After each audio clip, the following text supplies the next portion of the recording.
Hello students, welcome to my YouTube channel Navodan chemistry classes. My name is John Saxena. So student, जैसे आपको पता है कि पिछले कुछ लेक्चर से हम लोग कोऑर्डिनेशन कंपाउंड्स के बारे में स्टडी कर रहे थे और पिछले लेक्चर हम लोगों ने पढ़ा था कि कोऑर्डिनेशन कंपाउंड्स का नोमेनक्लेचर किस प्रकार से किया जाता है। तो उसी सीरीज में हम लोग आज आगे बढ़ रहे हैं और ये हमारा तीसरा लेक्चर जो है इसमें हम लोग पढ़ेंगे कोऑर्डिनेशन कंपाउंड्स में पाए जाने वाले आइसोमेरिज्म के बारे में। सो बच्चों, बिना देर के आज की वीडियो को शुरू करते हैं और पढ़ते हैं आइसोमेरिज्म के बारे में। बच्चों, सबसे पहले हमको तो ये जानना जरूरी है कि आखिर आइसोमेरिज्म क्या चीज़ होती है। देखिए, ऐसा कि आपके सामने यहाँ पर आइसोमेरिज्म की डेफिनेशन भी लिखकर आ रही होगी। तो इसका मतलब यहाँ पर क्या है कि देखिए, अगर मान लीजिए कोई हमारे पास दो या फिर दो से अधिक ऐसे कंपाउंड्स हैं जिनका केमिकल फॉर्मूला एग्जैक्टली सेम है लेकिन उनकी फिजिकल और केमिकल प्रॉपर्टीज डिफरेंट होती हैं, तो ऐसे कंपाउंड्स को आइसोमर कहा जाता है। आप ऐसे कंपाउंड्स के बारे में पहले पढ़ चुके होंगे शायद ऑर्गेनिक केमिस्ट्री के बारे में। तो चलिए इसको एग्जाम्पल समझने की कोशिश करते हैं ऑर्गेनिक केमिस्ट्री के ही। देखिए, फॉर एग्जाम्पल आपके सामने यहाँ पे कंपाउंड लिख रहे हैं जिसका नाम है CH3CH2OH। आप जानते हैं क्या है, ये इथेनॉल है। और ऐसा ही एक सिमिलर कंपाउंड लिख रहे हैं जिसका नाम है CH3COCH3 और ये क्या है, ईथर है। आप जानते होंगे इसका नाम क्या है, इथॉक्सी इथेनस को पढ़ते हैं और इसको पढ़ते हम लोग हैं इथेनॉल है। देखिए, यहाँ पे समझने वाली बात क्या, हम लोग जानते हैं कि इथेनॉल एक अलग फैमिली बन जाती है ऑर्गेनिक कंपाउंड्स की है और ईथर जो है वो एक अलग फैमिली बन जाती है। दोनों की प्रॉपर्टीज में काफ़ी डिफरेंस भी होता है, ठीक है। लेकिन अगर देखिए हम बात करते हैं कि हम बोल रहे हैं कि आपसे कि ये जो यहाँ पे फॉर्मूला कंपाउंड लिखा हुआ है इसका केमिकल फॉर्मूला क्या होगा, कंडेंस फॉर्मूला कैसे बनेगा। तो देखिए यहाँ पे कार्बन कितने हैं, C2H कितने हैं, 3+2+1 यानी कि H6 और लास्ट में एक ऑक्सीजन यहाँ पर है, ठीक है। अच्छा, अगर मान ली इसके कंपाउंड के केमिकल फॉर्मूले के बारे में बात कर लेते हैं तो देखिए यहाँ पर भी C2 हो जाएगा और यहाँ पर भी H6 और एक ऑक्सीजन हो जाएगा। देखिए, दोनों के केमिकल फॉर्मूलाज एग्जैक्टली सेम है लेकिन इनकी केमिकल प्रॉपर्टीज में यहाँ पर डिफरेंस आ जाएगा। बस इसी प्रकार के कंपाउंड्स को बोला जाता है आइसोमर और ये जिस फिनोमेनन के कारण हो रहा है उसको बोलते हैं आइसोमेरिज्म। तो आइए आपको बात क्लियर हो गई होगी कि अगर मान लीजिए दो या फिर दो से अधिक ऐसे कंपाउंड एग्जिस्ट करते हैं जिनका केमिकल फॉर्मूला आपस में बिल्कुल सेम है, एग्जैक्टली सेम है, लेकिन उनकी केमिकल या फिर फिजिकल प्रॉपर्टीज में कोई ना कोई डिफरेंस आ रहा है, तो ऐसे कंपाउंड्स को कहा जाता है आइसोमर और इस फिनोमेनन को बोलते हैं आइसोमेरिज्म, ठीक है। तो ये तो देखिए बात हो गई है हमारे ऑर्गेनिक केमिस्ट्री एग्जांपल्स के हेल्प से। लेकिन हम लोग तो पढ़ने वाले हैं कि कोऑर्डिनेशन कंपाउंड में आइसोमेरिज्म कैसा पाया जाता है। तो बस उनमें भी कोई ज़्यादा चेंज नहीं आएगा। तो हम क्या बोलेंगे उसमें कि कुछ ऐसे कोऑर्डिनेशन कंपाउंड एग्जिस्ट करेंगे जिनका केमिकल फॉर्मूला तो बिल्कुल सेम होगा, कोई डिफरेंस नहीं होगा, लेकिन उनकी प्रॉपर्टीज में कोई ना कोई डिफरेंस आ रहा होगा, कोई चेंज आ रहा होगा। या तो फिजिकल चेंज होगा जैसे मतलब स्ट्रक्चर से रिलेटेड, या फिर कोई केमिकल चेंज होगा उनकी रिएक्शन से रिलेटेड, ठीक है। तो चलिए आगे बढ़ते हैं और हमारे इस टॉपिक को थोड़ा सा डिटेल में पढ़ना शुरू करते हैं और देख लेते हैं कि कोऑर्डिनेशन कंपाउंड्स में कितने प्रकार के आइसोमेरिज्म पाए जाते हैं, ठीक है। सो स्टूडेंट्स, आपके सामने यहाँ पे एक फ्लो चार्ट ड्रॉ कर दे रहे हैं जिसकी मदद से आपको समझ में आ जाएगा कि कोऑर्डिनेशन कंपाउंड्स में कितने प्रकार के आइसोमेरिज्म पाए जाते हैं, ठीक है। तो देखिए, पहली बात कर लेते हैं कि जितने कोऑर्डिनेशन कंपाउंड में आइसोमेरिज्म जो पाए जाते हैं वो बेसिकली अगर देखा जाए तो उनको हम यहाँ पे दो टाइप में डिवाइड कर सकते हैं।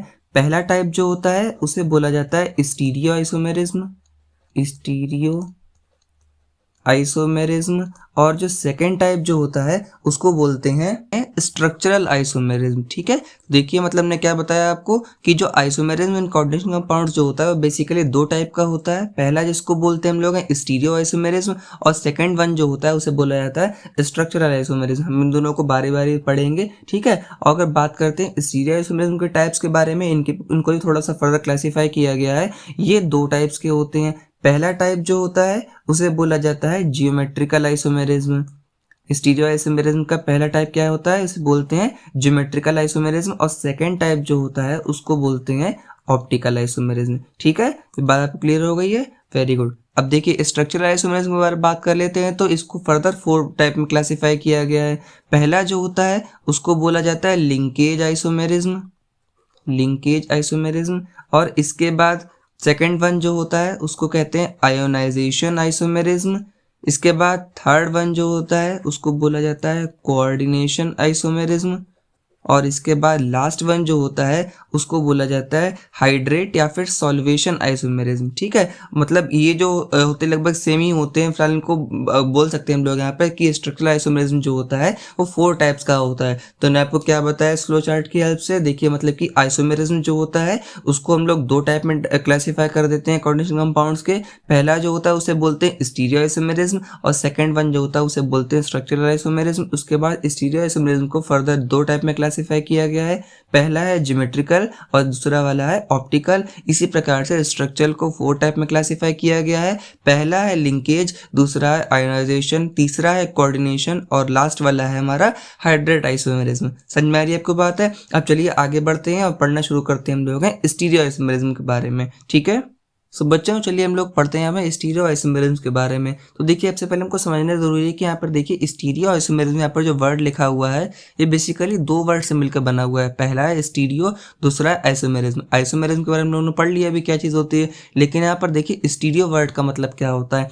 स्टीरियो, अब देखिए आपने ये वाला वर्ड जो होता है काफ़ी बार इसको साउंड से रिलेटेड करके सुना होगा कि आजकल फ़ोन्स में जो है स्टीरियो स्पीकर्स आते हैं, स्टीरियो साउंड इफेक्ट हुआ करता है, टेलीविजन्स वगैरह में है। तो देखिए यहाँ पे स्टीरियो वर्ड का मतलब क्या हुआ करता है। स्टीरियो को हम एक तरह से समझ सकते हैं कि यहाँ पर 3D जिसको बोल सकते हैं, 3 डायमेंशनल एक तरह से हम जिसको रिलेट करते किसी चीज़ को है उसे बोला जाता है, वहाँ पर स्टीरियो वर्ड का यूज़ करते हैं। फिर आप बोल सकते हैं इसको हम यहाँ पर जहाँ पर जब भी किसी स्पेशल चीज़ के बारे में बात करते हैं, मतलब कोई भी हमारे यहाँ पे एटमॉस्फेयर में कोई चीज़ होती है, हमारे चारों कोई चीज़ हो रही होती है, उससे हम इसको रिलेट करते हैं तो वहाँ पर वर्ड का यूज़ करा जाता है स्टीरियो। जैसे मान लीजिए हमारे पास जो आजकल साउंड सिस्टम वगैरह आ रहे हैं उसमें 3D इफेक्ट आता है, मतलब कि सराउंड साउंड इफेक्ट जो होता है, इसलिए हम उसको यहाँ पे टर्म कर देते हैं वहाँ पे स्टीरियो साउंड आ रहा है। लेकिन अगर बात कर लेते हैं यहाँ पर इसमें आइसोमेरिज्म का यहाँ पर क्या रोल होता है। देखिए हमने आपको क्या बताया कि यहाँ पे 3D से जहाँ पर रिलेटेड हम करते हैं करके, तो वहाँ पर वर्ड का यूज़ करते हैं हम लोग स्टीरियो। सिमिलरली अगर मान लीजिए कोई हमारे पास ऐसे 2 कंपाउंड्स हैं जिनका केमिकल फॉर्मूला तो आपस में बिल्कुल ही सेम है,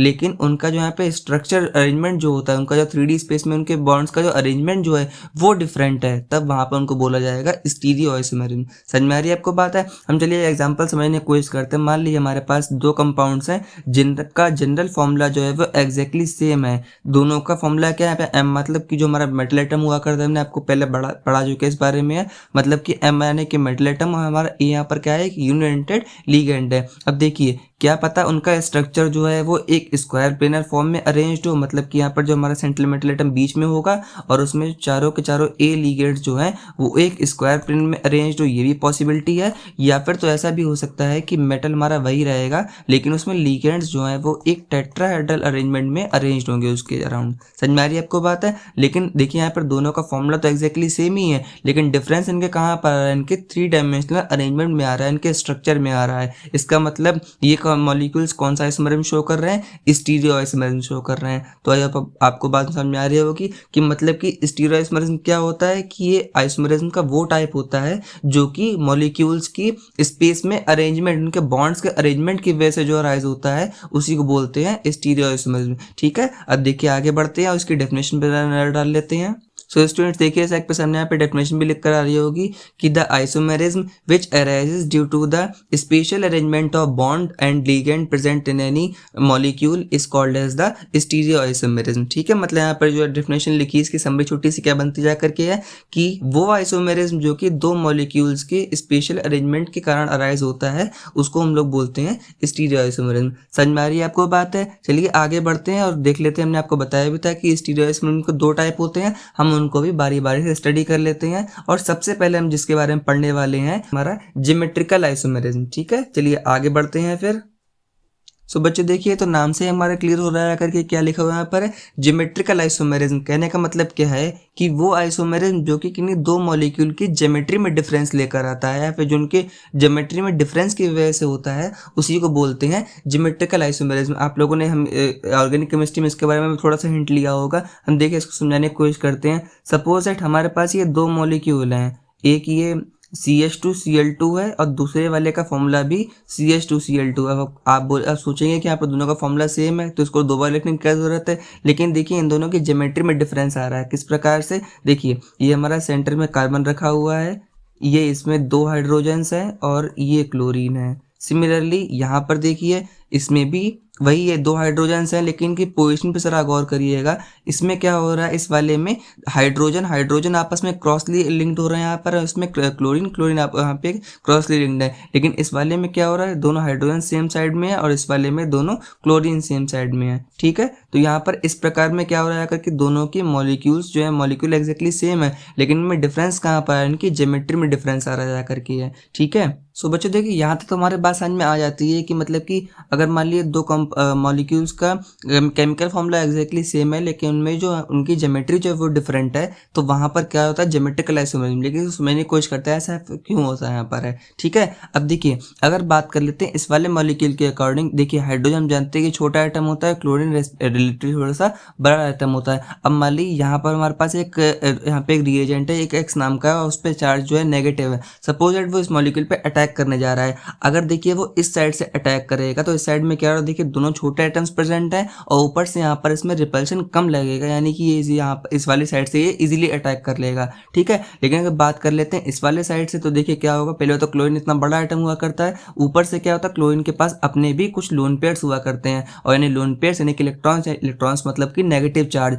अब अगर मान ली यही सेम लिगेंड यानी सेम जो हमारे पास एनायन प्रेजेंट है एक्स नेगेटिव, अगर ये इस साइड से इस पर अटैक करेगा जाकर के, तो क्या होगा, इलेक्ट्रॉन इलेक्ट्रॉन में रिपल्शन होगा, और ऊपर से तो क्लोरीन बड़े साइज का आइटम होता है, तो यहाँ पर जो स्टीरिक हिंड्रेंस यानी कि जो यहाँ पे मॉलिक्यूल्स के साइज की वजह से क्या होगा, ये इधर इस साइड से नहीं जुड़ पाएगा, बल्कि ये इस साइड से अटैक करने की कोशिश करेगा। समझ में आ रही है आपको बात है। लेकिन अगर बात कर लेते हैं इस वाले मॉलिक्यूल के बारे में, तो इसमें क्या हो रहा है, देखिए एक तरफ छोटा आइटम लगा है लेकिन एक तरफ बड़ा आइटम प्रेजेंट है। सिमिलरली दूसरे साइड में भी क्या हो रहा है, एक तरफ एक बड़ा आइटम भी है और साथ में एक छोटा आइटम भी है। इसका मतलब क्या होगा, अगर बात करते हैं पहले मॉलिक्यूल के बारे में, तो हमारा जो अटैकिंग रिएजेंट जो है, इसको इस वाले साइड से आने में थोड़ी सी डिफिकल्टी होगी as compare to this side. लेकिन इस वाले बात कर लेते हैं, तो इसमें क्या होगा, इसको दोनों तरफ से इक्वल रिपल्शन फेस करना पड़ेगा, तो इसी वजह से क्या होगा, रिएक्शन के रेट पे फर्क पड़ जाएगा। समझ में आ रही है आपको बात है। तो यहाँ पर देखिएगा कि ज्योमेट्री कितना इंपॉर्टेंट रोल प्ले करती है किसी भी कंपाउंड की केमिकल और फिजिकल प्रॉपर्टीज में। तो अब आई होप आपको बात क्लियर होगी वाली यहाँ पर।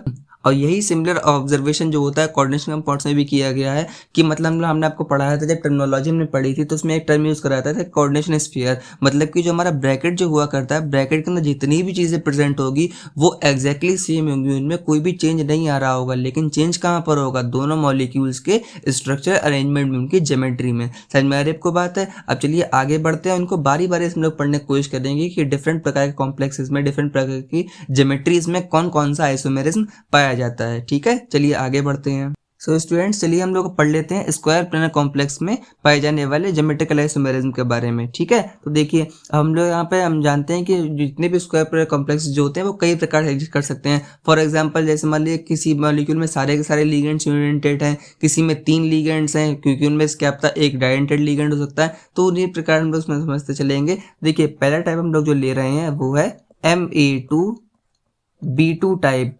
ठीक है, मतलब ऐसे मॉलिक्यूल जिनका जनरल फॉर्मूला कैसा है, Ma2B2 टाइप। यहाँ पे ए और बी कैसे हैं, यूनिडेंटेड लिगेंड्स हैं। ठीक है, तो देखिए हम लोग इसको समझने की कोशिश करते हैं कि इसमें किस प्रकार का ज्योमेट्रिकल आइसोमेरिज्म पाया जा सकता है। देखिए अगर मान लीजिए पहले स्ट्रक्चर के बारे में बात कर लेते हैं, जैसे हमने आपको अभी कर्न वाले मॉलिक्यूल का रेफरेंस दिया था ना, CH2Cl2 वाले का। सिमिलरली इसको समझ लीजिए, ये भी पॉसिबल है कि मतलब उसमें दो ए लिगेंड्स जो है वो सेम साइड में लगे हैं और बी लिगेंड्स जो है वो सेम साइड में लगे हैं। दूसरा क्या पॉसिबल हो सकता है कि अभी भी सेंट्रल मेटल एटम हमारा वो तो बीच में रहने वाला है। ये भी पॉसिबल है कि जो ए और ए जो है वो आपस में दूसरे से क्रॉस पर लगे हों, और सिमिलरली बी जो है वो एक दूसरे से स्क्वायर के डायगोनली प्लेस्ड हों। समझ में आ रही है आपको बात है। अब देखिए ये तो हमारा यानी कि इस वाले ज्योमेट्री में, इस वाले जनरल फॉर्मूला में क्या हो रहा है, दो टाइप के स्ट्रक्चर्स पॉसिबल हो रहे हैं, दो टाइप के आइसोमर्स पॉसिबल हो रहे हैं। ठीक है, तो देखिए पहला टाइप तो ये हो गया, दूसरा टाइप ये हो गया। अब दोनों के नाम के बारे में बात कर लेते हैं। तो ये जो है ये वाला कहलाता है सिस आइसोमर। अब देखिए इसको याद कैसे करेंगे, देखिए दोनों के दोनों हमने क्या बताया, ए लिगेंड्स सेम साइड पर आ रहे हैं, similarly B ligands same side पर आ रहे हैं। देखिए यहाँ पर सा साउंड का क्या कहते हैं, एस लेटर का साउंड आ रहा है ना, तो सिमिलरली यहाँ पर इसे क्या बोला जाएगा, सिस आइसोमर बोला जाएगा। तो यानी क्या बताया हमने आपको, अगर मान लीजिए किसी भी स्क्वायर प्लेनर मॉलिक्यूल की ज्योमेट्री में लिगेंड्स जो है वो आपस में सेम साइड में आ रहे हैं, तब उसको सिस आइसोमर बोला जाएगा। ठीक है। अब देखिए अगर इस वाले मॉलिक्यूल के बारे में बात कर रहे हैं तो इसमें क्या हो रहा है, यहाँ पर ये अपोजिट आ रहे हैं, यहाँ पर ए इसके अपोजिट है और बी अपने वाले के यहाँ पर अपोजिट हो रहा है, तो इसे बोला जाता है ट्रांस। अब देखिए यहाँ पे ट्रांस वाला वर्ड कैसे याद करेंगे, आपने शायद ट्रांसवर्सल वर्ड के बारे में सुना होगा, आपको पहले पढ़ाया जाता है जूनियर क्लासेस में कि ट्रांसवर्सल क्या चीज़ हुआ करती है। देखिए अगर आपको नहीं पता तो समझ लीजिए इस चीज़ को। अगर मान लीजिए हमारे पास कोई भी दो पैरेलल लाइंस है और एक ऐसी लाइन जो उन दोनों पैरेलल लाइंस को दो अलग अलग पॉइंट पे इंटरसेक्ट करती है, तब उस पर्टिकुलर लाइन को ही बोला जाता है ट्रांसवर्सल लाइन, ठीक है। अब देखिए उसका यहाँ पर रोल क्या है, देखिए अगर मान लीजिए हमारे पास ये एक लाइन जो यहाँ से जा रही है और ये लाइन जा रही है, क्योंकि हमने क्या बताया ये स्क्वायर प्लेन होता है, इसका मतलब ये दोनों लाइन आपस में कैसे हो जाएंगी, पैरेलल हो जाएंगे। और देखिए ये यहाँ पर जो हमारे पास लाइन जो जा रही है, यानी कि जो ये बी लाइन जो क्रिएट कर रहा है या फिर ए टू ए लाइन जो क्रिएट हो रही है, वो इन दोनों पैरेलल लाइंस को डिस्टिंक्ट पॉइंट पर इंटरसेक्ट करेगी जाकर के। इसका मतलब ये लाइंस जो होंगी इन दोनों पैरेलल लाइंस पर क्या हो जाएंगी, ट्रांसवर्सल हो जाएंगी। तो बस इसीलिए इसको बोला जाता है ट्रांस आइसोमर। समझ में आइए को बात है, तो कैसे याद रखेंगे, अगर लिगेंड सेम साइड पे अवेलेबल है तब उसको बोला जाएगा सिस आइसोमर, अगर लिगेंड्स एक दूसरे से ट्रांसवर्सल पोजीशन पे अवेलेबल है तब उसको बोला जाएगा ट्रांस आइसोमर। इस चीज का एप्लीकेशन आगे भी आने वाला है, तो इस चीज को बहुत ध्यान समझ लीजिए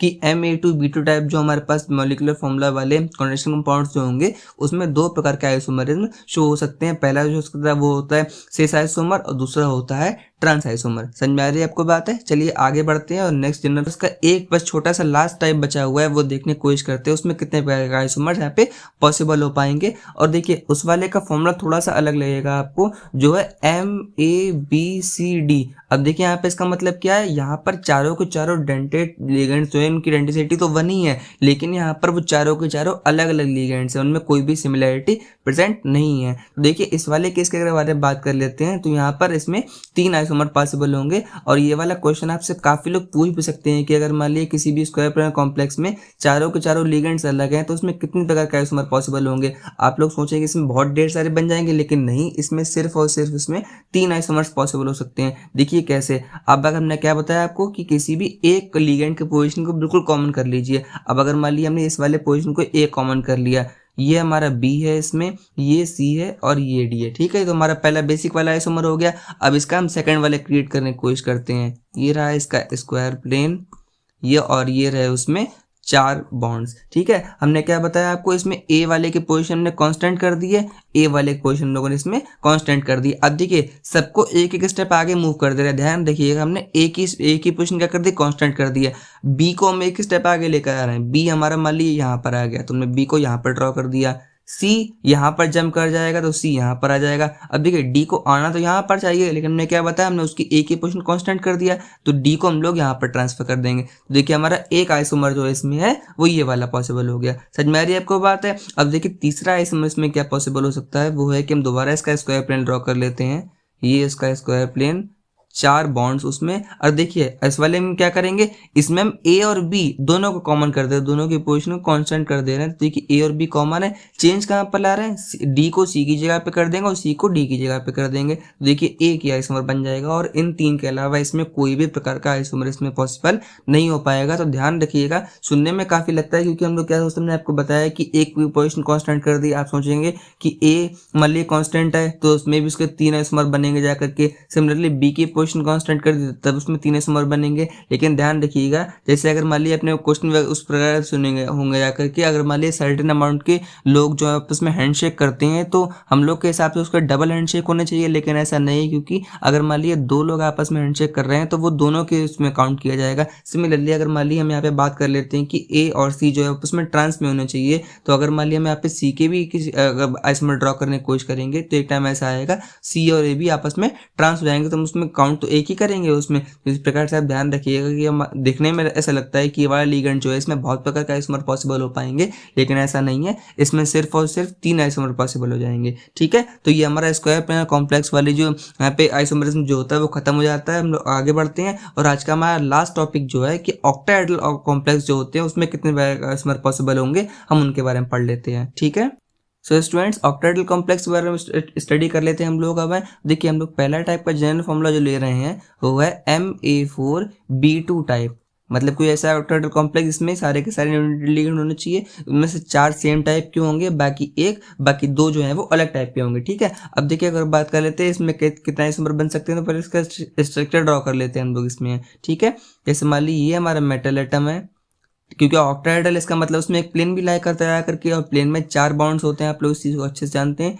एक बॉन्ड प्लेन के ऊपर होगा और एक बॉन्ड प्लेन के नीचे होगा। अब देखिए हमारे पास ये जो तो बी अवेलेबल है, यहाँ पर बी अवेलेबल है ना, तो हम इसमें क्या करेंगे, एक बी की पोजीशन को कांस्टेंट कर देंगे और बाकी दूसरी बी को रोटेट करेंगे। ठीक है, अब देखिए अब यहाँ पर ये इस हमारे प्लेन जो बना हुआ है, इस वाले बॉन्ड के रेस्पेक्ट में सारे के सारे बॉन्ड्स कैसे होंगे, इक्विवेलेंट होंगे। मतलब कहने का यहाँ पर क्या, अगर मान लीजिए दूसरा बी हम चाहे यहाँ पर लगाएं, चाहे यहाँ पर लगाएं, चाहे यहाँ पर लगाएं, चाहे यहाँ पर लगाएं, क्योंकि वो तो कैसा है, परपेंडिकुलर है। इसका मतलब कि यहाँ पर ये और ये वाला बी जो आपस में कैसे रहेंगे, रिलेटिव रहेंगे, उसमें कोई भी चेंज नहीं आएगा। इसका मतलब इसमें पहला आइसोमर तो हमारा ये पॉसिबल होगा, और बाकी जगह पर क्या लगा देंगे, इसमें ए लगा देंगे। ठीक है, सिमिलरली दूसरे वाले की अगर बात कर लेते हैं हम लोग इसमें, देखिए उसमें क्या होगा, ये मेटल एटम, पहला बॉन्ड, दूसरा, तीसरा, चौथा, ये एक प्लेन के ऊपर और एक प्लेन के नीचे। हमने क्या बताया, बी की पोजीशन को कांस्टेंट कर दीजिए। अब देखिए ध्यान रखिएगा, हमने अगर पहला बी यहाँ पर लगा दिया है, अब अगला वाला बी जो प्लेन में नहीं लगा रहे हैं, हम क्या कर रहे हैं, अपोजिट साइड में अप्लाई कर दे रहे हैं,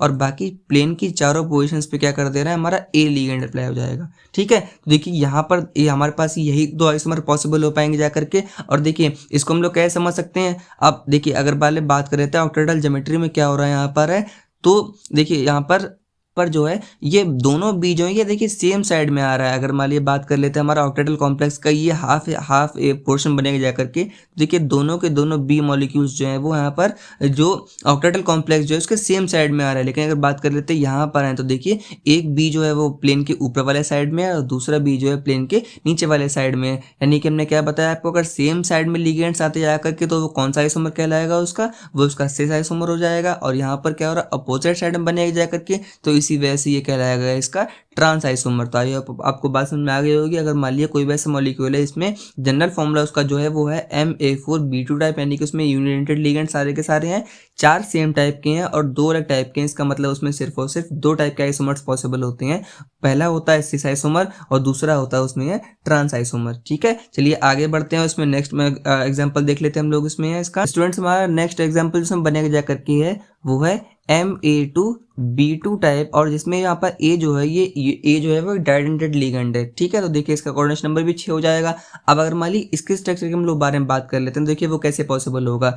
ये हमारा मेटल एटम है, ये इसका स्क्वायर प्लेन है, ये पहला बॉन्ड, दूसरा, तीसरा, चौथा, और ये एक प्लेन के ऊपर और एक प्लेन के इस वाले में भी बिल्कुल भाई सेम काम करना जो हम लोगों ने पिछली बार किया था। मान लिया यहाँ पे हमने क्या बताया, ए डाइडेंटेड लिगेंड है, तो उसकी बजाय हम यहाँ पे बी की पोजीशन को यहाँ पे कांस्टेंट कर देते हैं। देखिए बी मान लिया हमारा ये रखा है और दूसरा वाला बी जो हमने यहाँ पर अप्लाई कर दिया। हमने क्या बताया आपको, ए हमारा कैसा है, डाइडेंटेड लिगेंड, इसका मतलब 2 बॉन्ड पोजिशन को ऑक्यूपाई कर लेगा। मान लीजिए पहला वाला ए मॉलिक्यूल उसने ये वाली पोजिशन ऑक्यूपाई कर ली है और दूसरे वाले ने ये पोजिशन ऑक्यूपाई कर ली है। सिमिलरली अगर मान लीजिए बात कर रहे थे दूसरे मॉलिक्यूल के बारे में, उसमें कैसे यहाँ पे ज्योमेट्री पॉसिबल हो जाएगी। देखिए इसमें ये यहाँ पे मेटल एटम रहेगा, ये हमारा स्क्वायर प्लेन है और ये इसमें 4 बॉन्ड्स हैं और ये प्लेन के ऊपर और ये वाला प्लेन के नीचे। फिर वही काम बी यहाँ पर मान लीजिए और बी यहाँ पर जो इसमें ये अपोजिट साइड में आ गया। तो देखिए इस वाले केस में ए कौन सी पोजिशन ऑक्यूपाई करेगा, यानी कि जो प्लेन में लाई कर रही है ये वाली पोजिशन ऑक्यूपाई कर लेगा। ठीक है, फिर वही चीज़ यानी यहाँ पर देखिए बी और बी सेम साइड में आ रहे हैं, तो ये वाला आइसोमर इसका कहलाएगा सिस आइसोमर, और यहाँ पर बी जो हो रहा है ये अपोजिट साइड में आ रहा है, यानी ये वाला आइसोमर कौन सा कहलाएगा, ट्रांस आइसोमर। ध्यान रखिएगा कि अगर मान लीजिए इस वाली टाइप की भी ज्योमेट्री अगर आ रही है ऑक्टेहेड्रल कॉम्प्लेक्स में, जिसमें 2 लिगेंड सेम है और यहाँ पर बाकी जो बचे 2 लिगेंड्स है वो दोनों को दोनों डाइडेंटेड लिगेंड है, उसमें भी सिस और ट्रांस ही पॉसिबल होगा। समझ में आ रही है आपको बात है। चलिए बढ़ते हैं अपने नेक्स्ट मॉलिक्यूल की ओर। तो स्टूडेंट्स ये जो हम लोग पढ़ने जा रहे हैं थोड़ा सा इंपॉर्टेंट इसलिए बन जाता है क्योंकि नया है, अभी तक हम लोग इसके बारे में नहीं पढ़ा होगा। देखिए इस वाले का जनरल फॉर्मूला है Ma3B3 टाइप, और इसमें सारे के सारे क्या है, यूनिटेड लिगेंड है। अब देखिए यहाँ पर समझने वाली बात क्या होगी जा करके, पहले इसका स्ट्रक्चर हम लोग ड्रॉ कर लेते हैं। ये इसके 4 बॉन्ड्स जो कि एक स्क्वायर प्लेन में लाई कर रहे हैं, पहला बॉन्ड और दूसरा बॉन्ड। अब देखिए इसमें क्या हो रहा है, यहाँ पर है इसमें 3 लिगेंड सेम है और बाकी बचे हुए 3 लिगेंड सेम है, कोई बात नहीं। अब इस वाले देखिए, इस वाले केस में हम लोग क्या करेंगे, यहाँ पर इसमें भी क्या करना है हमको, इसमें इस वाले केस में हम लोग यहाँ पर 2 लिगेंड्स की पोजीशन को यहाँ पे कांस्टेंट कर देंगे। कैसे कांस्टेंट करेंगे उसको हम लोग देख लेते हैं एक बार है। देखिए अगर मान लीजिए बात कर लेते हैं कि लेट कर लीजिए हमने यहाँ पर 2 बॉन्ड प्लेन मिलाए कर रहे हैं, हमने इनकी पोजीशन को कांस्टेंट कर दिया है। अब देखिए चेंज लाने की कोशिश करेंगे, चेंज कहाँ पर ला रहे हैं, हमारे पास 3 ए अवेलेबल है, हमने 2 की पोजीशन को तो कांस्टेंट कर दिया। अब देखिए तीसरे वाले को हम लोग लगाने की कोशिश करते हैं। देखिए तीसरा वाला ए अगर मान लिया हम लोगों ने प्लेन में ही अप्लाई कर दिया, यहाँ पर भी कर सकते हैं, यहाँ पर भी कर सकते हैं, और बाकी बचे हुए बी को हम फिर से यहाँ पे लगा दे रहे हैं। ये बचे हुए 3 बी जो है वो ऐसे अरेंज हो जाएंगे। समझ में आई आपको बात है। देखिए पहला स्ट्रक्चर तो ये है। अब देखिए हम यहाँ पे एक हिस्सा शेड कर दे रहे हैं इसमें है कि जहाँ पर ये ए तीनों के तीनों ए लिगेंड्स जो हैं ये वाला पोर्शन कवर कर रहे हैं, ठीक है, एक प्लेन में लाई कर रहा है। समझ में आई आपकी बात है। अब देखिए अगर मान ली बात कर लेते हैं इसके सेकंड टाइप के बारे में, सेकंड इसमें कौन सा आइसोमर बन सकता है, फिर से वही चीज स्क्वायर प्लेन ड्रॉ कर लेते हैं इसका हम लोग यहाँ पर है, और ये एक बॉन्ड प्लेन के ऊपर एक बॉन्ड प्लेन के नीचे हमने क्या बताया आपको, ए और ए की पोजीशन को कांस्टेंट कर लीजिए। अब देखिए पिछले हम लोगों ने क्या किया था, तीसरा वाला ए जो था हमने प्लेन में अप्लाई किया था, इस बार प्लेन में नहीं लगाएंगे, इस बार ये जो हमारे पास एक्सियल पोजीशंस अवेलेबल है इनमें दोनों में से किसी में एक भी लगा लेते हैं। अब देखिए इस वाले में मान लिया रिलेट कर लीजिए हमने यहाँ पर लगा लिया ए है, और बाकी बचे हुए पोजीशन पे क्या आ जाएगा, बी आ जाएगा। देखिए दूसरी ज्योमेट्री हमारे पास ये वाली पॉसिबल हो जाएगी। अब देखिए दोनों में डिफरेंस क्या आएगा जा करके। अब अगर पहले वाले के बारे में बात कर ले रहे हैं तो ये यहाँ पे जो हमारे पास 3 ए मॉलिक्यूल्स या फिर ए लिगेंड्स जो हैं ये जो यहाँ पे ऑक्यूपाई कर रहे हैं, देखिए वो वाला शेडेड एरिया जो है वो एक ही प्लेन में लाई कर रहा है। अच्छा आपने वर्ड सुना होगा मेरिडियन, मेरिडियन का मतलब होता है कि एक ऐसी इमेजिनरी लाइन होती है जो किसी भी चीज़ को 2 बराबर हिस्सों में डिवाइड करती है। हम लोग टाइम भी जो यहाँ पे मेजर करते हैं एंटी मेरिडियन पोस्ट मेरिडियन, मतलब कि वो अगर एक उस पर्टिकुलर वैल्यू के उस पर्टिकुलर पार्ट के पहले अगर वहाँ पे टाइम चल रहा हो तब उसे हम लोग एंटी मेरिडियन बोलते हैं, उसके बाद का टाइम जो होता है उसको हम लोग पोस्ट मेरिडियन बोलते हैं। सिमिलरली यहाँ पर देखिए अगर मान लिया बात कर लेते हैं, आप लोग जानते हैं कि ऑक्टाहेड्रल कॉम्प्लेक्स को ये वाला प्लेन जो स्क्वायर प्लेनर जो होता है वो उसको 2 बराबर हिस्से में काम करे डिवाइड कर देता है। इसका मतलब यहाँ पर जो प्लेन जो हमारे पास अवेलेबल है ये इस मॉलिक्यूल के लिए मेरिडियन का काम कर रहा है। इसी वजह से अगर मान लीजिए ये जो हमारे पास तीनों लिगेंड्स जो है अगर ये प्लेन में अवेलेबल होती हैं तब इसको बोला जाता है मेरिडियनल आइसोमरिज्म, या फिर इसको नॉर्मली सिर्फ मर आइसोमर बोल दिया जाता है। समझ में आ रही है आपको बात है। अगर तीनों के तीनों ए लिगेंड्स जो हैं वो एक ही प्लेन में लाई कर रहे हैं, हमारा स्क्वायर प्लेन जो उसमें लाई कर रहे हैं, तब इसको बोला जाता है मेरिडियनल आइसोमरिज्म या फिर मर आइसोमरिज्म। समझ में आ रही है आपको बात है। मर आइसोमरिज्म का बन जाएगा, ठीक है। अगर मान लीजिए बात कर लेते हैं सेकंड वाले के बारे में, तो देखिए हमने आपको पहले बताया कि ऑक्टाहेड्रल के फेसेस हुआ करते हैं। अब देखिए अगर ध्यान से हम इसको थोड़ा सा 3D में इमेजिन करने की कोशिश कीजिए, यहाँ पर देखिए क्या हो रहा है, इसमें ये हमारा स्क्वायर प्लेन है, यानी कि हमारे पास ये जो 2 बॉन्ड्स हैं ये 2 बॉन्ड्स प्लेन में लाई कर रहे हैं, और साथ में ये वाला बॉन्ड जो ये ऊपर से आ रहा है। अगर आप यहाँ पे ध्यान से देखने की कोशिश करें, इसको हम डॉट लाइन से यहाँ पे ड्रॉ कर दे रहे हैं। अगर ये वाला एरिया आप सिर्फ नोटिस करें जो हमने बनाया है कि एम ए और यहाँ पे तीनों ए जो मिलके बना जाया करके, अब ध्यान से देखेंगे तो ये एक फेस फॉर्म हो जाएगा। इसका शेप कैसा होगा, ट्रायंगुलर फेस होगा। देखिए ये ए, ये वाला ए और ये वाला ए, देखिए ये एक फेस यहाँ पे फॉर्म हो जाएगा जो कि इसका ये शेप कैसा होगा, ट्रायगोनल शेप होगा। समझ में आ रही है आपको बात है। इसका मतलब क्या हो रहा है, ये यहाँ पर ये तीनों के तीनों ए लिगेंड्स जो हैं ये पिछली बार की तरह एक प्लेन में नहीं एक फेस पे लाए हो रहे हैं, इसीलिए इस वाले आइसोमर को बोला जाता है फेशियल आइसोमर या फिर सिंपली फेक आइसोमर इसको बोल दिया जाता है। समझ में आ रही है आपको बात है। तो आई होप आपको ये चीज़ क्लियर हो गई होगी कि अगर मान लिया हमारे पास 3 लिगेंड्स जो हैं वो एक ही प्लेन में लाई कर रहे हैं, एक ही मेरिडियन में लाई कर रहे हैं, तब उसे बोला जाता है मर आइसोमर या फिर मेरिडियनल आइसोमर। और अगर मान लीजिए वो एक फेस पे लाई कर रहे हैं तब उसको फेशियल आइसोमर या फिर उसको फेक आइसोमर बोला जाएगा। समझ में आ रही है आपको बात है। सो स्टूडेंट्स आज के लेक्चर में बस इतना ही, आपसे मिलेंगे नेक्स्ट लेक्चर में। नेक्स्ट लेक्चर में हम लोग इसके बचे हुए जो हमारा आइसोमरिज्म जो ऑप्टिकल आइसोमरिज्म जो है और सेकंड वाला जो हमारा इसमें स्ट्रक्चरल आइसोमरिज्म जो हम लोग उसके बारे में स्टडी करेंगे। फिलहाल आज के लेक्चर में बस इतना ही। उम्मीद है आपको आज समझ में आया होगा। तब तक के लिए चैनल को सब्सक्राइब कीजिए, वीडियो को लाइक कीजिए, अपने फ्रेंड्स के साथ शेयर करना मत भूलिएगा। Thanks for watching my video.